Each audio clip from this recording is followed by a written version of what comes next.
Here we are at the bottom of Pole Brook. Yeah. We're talking to Gordon Winchell, the 90-year-old patriarch whose family once owned all this land. And we'll look out at the pond. All that.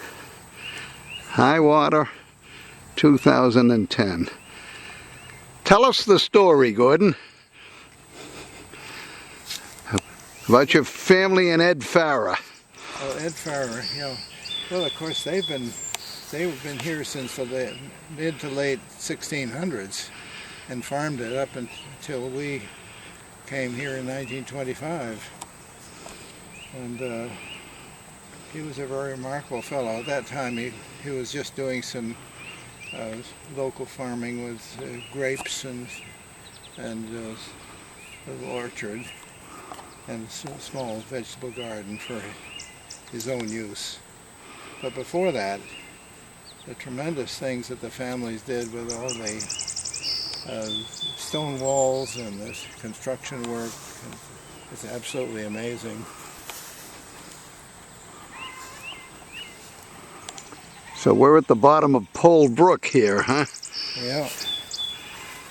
Never seen it this high. Gordon hasn't. In all his 60, 70, 80 years here, he hadn't seen it this high. No. The dam and the river, the river and the pond have met at the dam further off to the west. They're equal. Then both rose together. This may be the high point right now. Yep. There's the boardwalk that Gordon's sons built because the beavers in recent years have dammed up this end of Pole Brook, causing it to spread out and form a new wetland. So the boys, Will and Fred, constructed that boardwalk. It's just a little bit underwater at this end, but with a bold man like Gordon and a stick, you can make it through. I didn't try it. And the beaver dams are all underwater. Pretty good. So the lake and the beaver ponds are now one. They are indeed. They are indeed. And the river and the pond is all one. Ponds and the beaver. Yeah. Now where did you park the ark?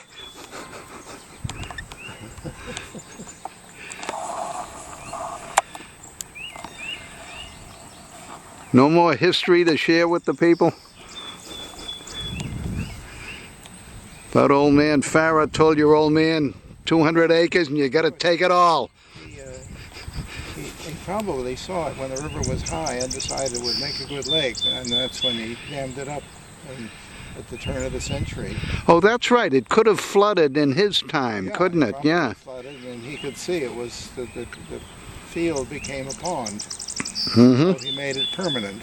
Yeah. Well, quasi-permanent anyway. The dam blew out a couple of times and you're... Partially, yeah. Yeah. Right. And Gordon's brother Gilbert lives down next to me on the river. His other brother Richard is in the condos near the river. So they came home to roost. Gordon never left. And then Gordon retired some years ago and built a retirement home here. His son Will took on the old homestead, and Fred built a log home up the hill there.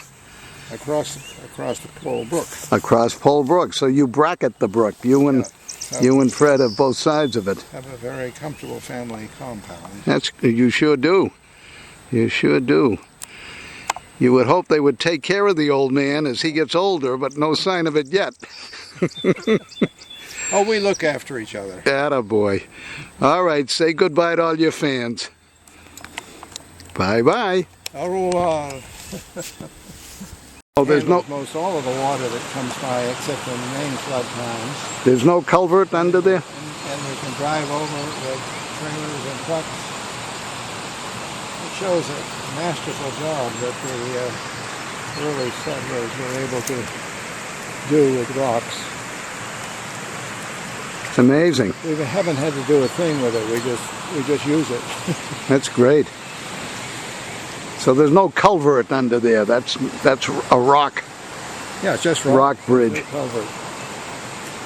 Fairly. We rearranged some of those rocks, and at that bend that had washed away, but the rest are all just in their original spots.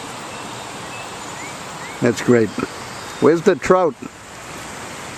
I haven't seen trout recently. Up to a couple of years ago, you'd see small ones down below this.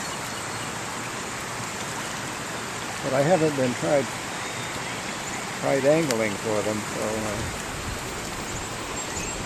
So, Like the herring, you come down with a bucket. What a great spot. Why don't you walk me over to the waterfall and tell me about it?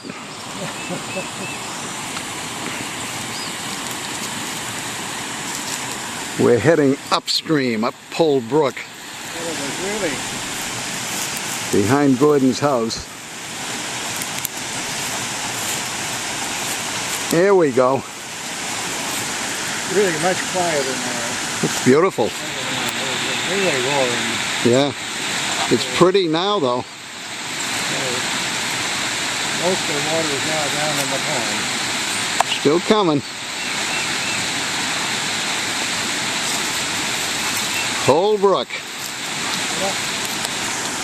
Called Halfway Brook, just after 1775, when the Sudbury Minutemen came out of a center of Sudbury, which is now called Wayland Center, marching towards the Concord Bridge, and they had to cross this stream, Pole Brook, and they named it Halfway Brook because it was halfway between now Wayland Center and the old bridge in Concord. So it is said. You concur with that? Do you agree with that? You always heard it was halfway between Sudbury and... Well, it was, but that was Sudbury in those days. Okay, all right. That's right. Not the Sudbury Center, because they wouldn't have... Those guys came down by Gilbert's house, as a matter of fact. Yeah. Leaving their whiskey bottles in the woods as they went. When they reenacted it, some people came down. That's right. I found the jug of booze there, the half pint.